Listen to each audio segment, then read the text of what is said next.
Hello and welcome to another year of Inside the Burrow, the FAU Sports podcast for and by fans. My name is Dan. I'm joined here with a couple, one familiar face and one new face. Say hello, Jack. What's up, Owl Nation? How y'all doing?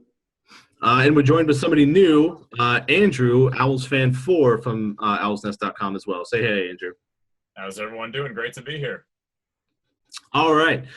So we're going to try to do a couple new things with the show this year, really get more fans, try to get more fans involved, more people involved, do a couple different things. So I say let's just jump right into it. Let's dive right in. There's a couple big things. I guess the newest things that everybody will notice is Brian Wright has left us. He actually went to Toledo. So congratulations to Brian, who's the new offensive coordinator at Toledo. And we brought in Coach Trickett, who was previously from Samford. And he's kind of brought in definitely a new style of offense than what we've had before, with that kind of a no-huddle, hurry-up type of offense. And I think that's going to be good. Hopefully we'll be able to kind of use the athletes that we've had. I think that's going to be good. Seems like it'll be I think personally it'll be more pass heavy. But I don't know. What do you guys think? What are you guys looking for in this new offensive system? I'm pretty excited for it. We definitely know that Brian Wright tried to utilize the spread. And it's good to finally be able to use the spread the way it's supposed to, use their athletes the way they're supposed to with Travis Trickett's new scheme. I am pumped for No Huddle, No Mercy. It's what I use personally in NCAA, the video game, so obviously it's going to be great. So I'm pretty pumped about it. I mean, like you said, I'm going to reiterate about our athletes. It's something that we are lucky to have here in South Florida is our speed. And if we're not going to be spreading the field going as fast as possible, then we're not really utilizing it the correct way. I'm totally on board there. I'm really excited to see this new offense. I mean, we've seen a lot of different things here. We've seen the old pro-style offense back in the Schnellenberger days. I mean, we've had it all, but we've also seen FAU kind of be on the receiving end of these fast-paced offenses. I can't tell you how many times over the years I've seen these teams come in. They're running this run-and-gun offense. And it's just something that we haven't been able to match offensively, and sometimes that can be a problem. As Jack just said there, we have these great athletes. You know, they're from a lot of them from the South Florida area now. They're used to the heat. I mean, when you combine that with an up-tempo offense and you can, take advantage of that, keep the pace high, you're going to wear down a lot of these teams, especially at home. Yeah, that's a good point. And we're playing a Southern Illinois team that hopefully we'll be able to kind of use that heat advantage here, and and I think kind of the biggest thing I'm looking for is us just hopefully one of the things I'm excited about is hopefully this offense won't be so gimmicky. Brian Wright called, I don't know, he must have called at least 3 trick plays a game, and I think that's probably most games 3 too many. If you throw in a trick play every other game or something like that, but it seemed like our offense relied on a trick play, like the success of a trick play, so that we could set up other things, and that may have been compensating for the lack of a solid quarterback. Plus, we had Lucky Whitehead to run some of those reverses back then. That's true. Had a different personnel. And I think last year's offense, I said this many times last year. Last year's offense was designed for a healthy Quez Johnson. If you don't have a healthy Quez Johnson who can, when teams don't have to worry about him running, the offense just was one-dimensional, and he's not a one-dimensional thrower, or quarterback. So that kind of segues us nicely into the next thing is the QB battle, which was kind of the biggest thing heading really at the end of the fall and heading into spring practice, and then throughout fall camp. Charlie named Jason Driscoll the starting quarterback for Southern Illinois for the season, I guess. I mean, he didn't necessarily clarify, but that was kind of the biggest talk. And I'll be honest, I was a little surprised that it was Driscoll. I tweeted out on the day of the meet and greet, the red and blue or red hot meet and greet, whatever, that it was gonna be Parr, and I felt that way because the way after hearing Parr speak at the little press conference, he talked about how Coach Partridge came after him really strong. Coach Partridge starting recruited him while he was at Arkansas, while Partridge was at Arkansas. So I just kind of thought, Parr is Partridge's guy. Like he's gonna make more sacrifices. He's gonna allow more mistakes because Parr is really his guy. But I still think that Driscoll's going to have. If Driscoll won, I think that's only a positive thing for FAU. I'm right there with you, Dan. I'm a huge Daniel Parr supporter. I think he'll be back. Who knows? We're just one play away from him being thrusted into the starting position. But Driscoll, he has the experience now. He's been there last year, like you said, once Quez went down. He started a few games, like against Buffalo. He was thrown in the game against Miami, played rather well. He did well in hostile environments like UF, which was pretty special considering everything that happened with his brother there. So I'm pretty excited to congratulate Driscoll on him winning the battle. We just got to see how it is now that he is the guy. It's no longer, he's the backup. It's okay if he makes mistakes. He's now the guy. Let's see how that pressure does with him. I will say that it was interesting to finally have a cute quarterback battle in the summer. I don't think we had that since Jaquez Johnson and Greg Hankerson in 2013. So it was kind of nice to have something during the summer to keep us excited for the fall kickoff. Yeah, I mean, my first thought is what a great problem to have, right? I mean, you've got two young, talented quarterbacks. I mean, that's a good situation to be in, especially it's a tough sport. I mean, if any one play happens, you do have to have that backup ready to go. And if he's got talent, you're in a better place. But an interesting thing to me in this battle is you've got Driscoll as the redshirt sophomore. You've got Parr as the redshirt freshman. These guys could both be here for a very long time. So it's going to be interesting over these next few years. Parr has said all the right things. He said, there was some things that came out on Twitter. People were like, what are you going to do? You didn't win the job. What's going to happen? And he said all the right things, that he's staying. No controversy there. But, I mean, he's a freshman, but the guy in front of it's not like he's a senior. He's a sophomore. So these guys both have a lot of time left. I'm going to be very interested to keep an eye on over these years how they're going to play this out. He even said something that I loved about Parr is that he even said, I don't even know where these rumors came from. I mean, Driscoll was named the starter. 2 hours later, people were saying, oh, my goodness, Parr's going to leave. And he went on Twitter and saying, guys, I'm staying in Boca. I'm not going anywhere. Why on earth would I go anywhere? Which got me pretty excited for our future.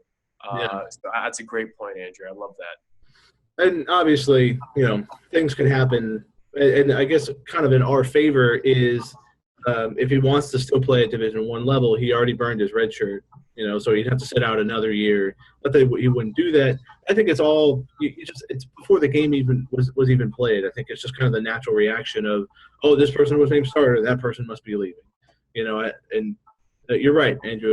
It's a good problem to have because Parr was easily our most touted, one of the most touted, highly touted recruits ever, easily the most highly touted quarterback recruit ever. We've got two spots coming in next year too. I remember when Miami was making a real push for Parr late in the recruiting process a couple of years ago. That was a national story, and how the family, they went on Twitter and saying, we were on campus for a couple hours. We said, no, we're staying at FAU. To kind of add on to that, absolutely. Yeah. So we're in a good position, and I'm trying to think of what Driscoll. I'm not going to say, he kind of reminds me a little bit about Rusty Smith. I mean, if those Owl fans that want to go back to 2006, when Rusty was a freshman, I remember screaming to put Sean Clayton back in because, I made fun of Rusty Smith's his wacky wind up and be like, that guy sucks. Put Clayton back in because Clayton, seems like the better option at the time. But Rusty had similar to Driscoll, he had a cannon of an arm. And I think one of the things that Driscoll did last year was he tried to use his arm strength to beat defenders. And at this level, that's not gonna happen. I think Rusty did that initially because he could throw it by defenders easily in high school. I think that's kind of one of the bigger changes. And if Driscoll has matured past that, I think that's something he's certainly, when he showed off his arm a couple times last year, it was pretty impressive to see some of his deep throws and some of his sideline to sideline throws were pretty good. So, so we've got that Driscoll with the starting job, and so we'll kind of move on to our opponent for this week, Southern Illinois. There's a couple things I guess that we can talk about. We'll get a little bit into the depth chart. Southern Illinois, very similar to us. What do you guys think about SIU? They're not a team to be overlooked, honestly. I mean, the initial impression you see an FCS school coming in on week 1, they usually call those body bag games. You look at their record from last year, you see they were 3-8, and your tendency would be, oh, we're going to walk all over them. But you got to be a little bit careful with this Southern Illinois team because they played a lot of close games last year. This is a team that came in last year on week 1. They went into Indiana, a similar situation to us. You could say an FBS team. They weren't intimidated. They lost 48-47 on week 1 in a big environment. They had over 30,000 fans there. So this is a team that knows how to play against good schools from FBS, FCS. They lost 3 games last year by 1 point. And then they lost they lost 2 games by 1 point. Then they lost 3 games by 3 points and 1 6-point loss. So many of their games were really close. 4 of those 8 losses were to ranked FCS teams. They're playing good schools up and down there. It's a team that also scored 20-plus points every single week last year, including a 73 spot against Missouri State. So it's a team that can put up huge points. That's a good thing that FAU is coming with this revamped offense because we could get into a little bit of a track meet here. Yeah, Andrew, you can't say enough about that offense. They have a brand new head coach there, Nick Hill, who was the offensive coordinator last year. Dale Lennon was terminated after that 3-8 season. Hill was a former quarterback at SIU, and he's very proud of that offense they have there. I remember seeing, I'm pretty sure it's about second best in that conference, a conference that includes teams you might have heard of like North Dakota State, Northern Iowa, huge FCS powerhouses. That's really impressive that they're able to put up that many yards and that many stats against defenses of that caliber. They're going to be very explosive. Their receivers scare me a bit against our young DBs, smaller DBs. A couple guys, when I've been researching Southern Illinois, that really stand out are going to be Billy Reed and Israel Lamprakes, who is a 6-year redshirt medical 6-year. They're both pretty explosive. We're going to have to contain them, or like you said, Andrew, it's going to be a shootout, and that's going to be tough. That's going to be tough in the heat, no doubt. Yeah, I'm looking at some of their stats from last year from the game thread. If you haven't checked out the Southern Illinois game thread on the site, definitely do because there's a lot of good stuff there. But last year, offense per game was yards per game was 498. So they're going to still have that kind of same offense. They're certainly I still think that they'll be able to put up points. Hopefully. And that's another thing, Andrew, that you mentioned. It seems almost like a trap game. Yes, there's a new head coach, but it's the previous year's offensive coordinator, so it's not like it's a brand new system. So our defense, I still think our defense will be pretty stout. Cornerbacks, like you said, Jack, are going to be a little young. Actually, everybody's still young, but and their defense, Southern Illinois' defense, could really only be better. They struggled. Yeah. They struggled against the run last year. They didn't force that many takeaways. They're now implementing a 4-3 scheme. They played the 3-4. We'll see how that works against our speed and athleticism. I'm pretty excited to see that. But it also means that we have no tape on them. We have nothing to study. Study their offense, but when it comes to these, high-scoring games, we have no defense to study to them. So we're just going to have to wing it and hope that our young defense can cause a couple stops. Coach said that when they're doing game film, they're watching. I think it was UNLV's defense because that's where their defensive coordinator uh, came from. So it's at the end of the day, we should win the game. I mean, I think that's what it comes down to. Certainly it could be a trap game, but we have we're the team with multiple 3 stars. Higher quality talent from Division I. Not that they can't handle FBS teams, like Andrew said, where they very nearly beat Indiana last year, which I hope crushes FIU tomorrow on Thursday. I mean, and I think overall, I'm just super happy to have football back, and that should be good. I mean, kind of some game notes also is for those that didn't know, Reggie Bain is out for the season with non-football injuries. I think it was a scooter accident. He seems healthy, or he seems in okay condition. Coach said that he visited him in the hospital, and they're very encouraged and very confident about him eventually resuming his football career. But that's a bummer because he's started every single game since he's been on campus. So he started 24 games, kind of anchored that offensive line. But fortunately, offensive line is we seem to have a little bit of depth in offensive line, and also you got to wonder. I'm curious how much the offensive line, I guess, more for run blocking than passing, because if we're doing no huddle, no mercy, chances are there's going to be a lot of quick passes, a lot of slants, a lot of quick outs. So the offense won't have to, or the offensive line won't have to block for the quarterback. There'll be more run blocking. So. Yeah, I gotta wish Reggie a fast and speedy recovery. That's scary stuff when you hear about things like that, an accident. But going into run blocking a little bit, you gotta love how deep we are with running backs. Even with Trey Rodriguez leaving the program because of off the field issues, you still have Buddy, you still have Warren. You gotta feel pretty confident, even if our running blocking is gonna be a bit suspect, that we'll be able to run the ball pretty successfully this season. Yeah, running back, and so running back is definitely one of the areas of depth. But everybody keeps talking about it's going to be a strength. I'm still hesitant. Show me that both Buddy Howell can hold on to the ball, and also Jay Ward, not fumble into the end zone time and time again.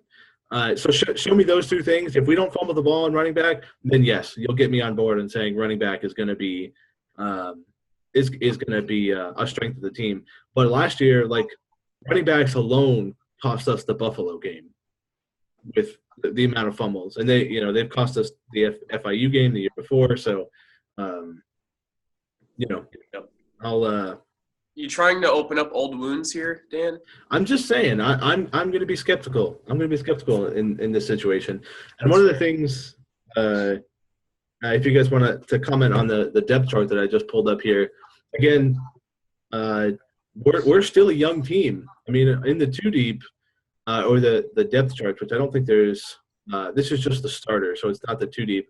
But on the starters in offense, there are. What am I looking at? 2 on the offensive line, and Tyler Cameron, who's a graduate student transfer that came over as quarterback and is actually starting at tight end, which I think that probably shows you a little bit about the quality of our tight end recruits. And then on defense, there is, let's see, Shalom Agbonda and Trey Hendrickson, right? Yeah. Those are the only seniors. So we're still a young team. Not to say that that's necessarily any excuse, and if we lose this game, that's any excuse.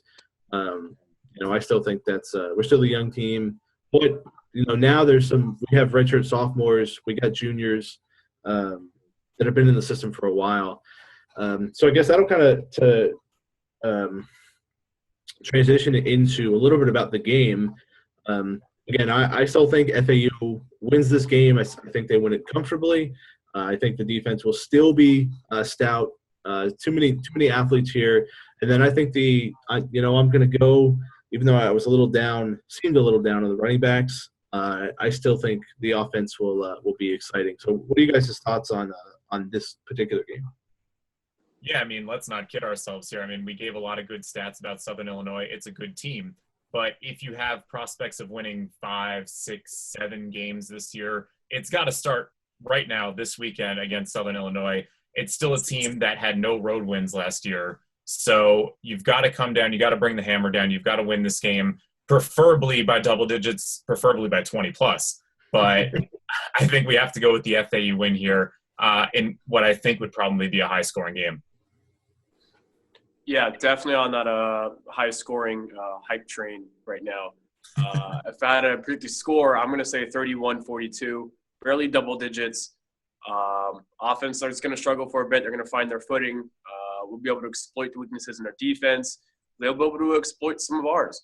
But I definitely think that being at home, and I just think being the overall better team will finally start to show in the second half. Yeah, we should have a good crowd. It's going to be an even game. Hopefully there won't be much weather in the area, which always prevents people from coming out. But athletics was doing a big they called it like a pledge, where students, when they went to orientation, they pledged to be there. So they signed a bunch of banners. Like part of orientation, I think, is held in the stadium. They play a little video of we need you guys to pledge to be here for game one. And the first game of the season is always heavily attended by students. So hopefully that kind of continues.